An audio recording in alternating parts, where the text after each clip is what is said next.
കാടിനും കാട്ടുമൃഗങ്ങൾക്കും കൊടുക്കുന്ന സംരക്ഷണത്തെക്കാൾ മികച്ചത് മനുഷ്യന് നൽകണമെന്ന് സിറോ മലബാർ സഭയുടെ major archbishop Mar Raphael Thattil.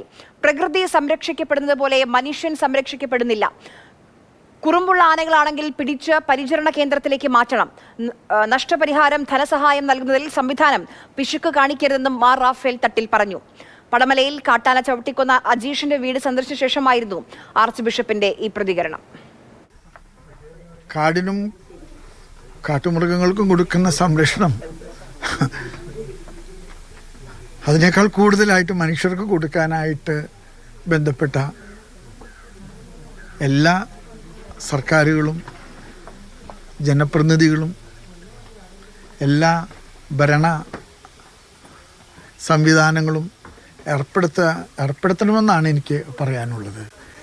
പ്രകൃതി സംരക്ഷിക്കപ്പെടണമെന്ന് തന്നെയാണ് സഭയുടെയും സമൂഹത്തിൻ്റെയും എല്ലാവരുടെയും ആഗ്രഹം. പക്ഷേ പ്രകൃതി സംരക്ഷിക്കപ്പെടുന്ന അത്ര പോലും മനുഷ്യൻ സംരക്ഷിക്കപ്പെടാൻ സംവിധാനങ്ങൾ ഉണ്ടാക്കാതെ വരുന്നതാണ് ഇവിടെ സങ്കടമായിട്ട് എനിക്ക് പറയാനുള്ളത്.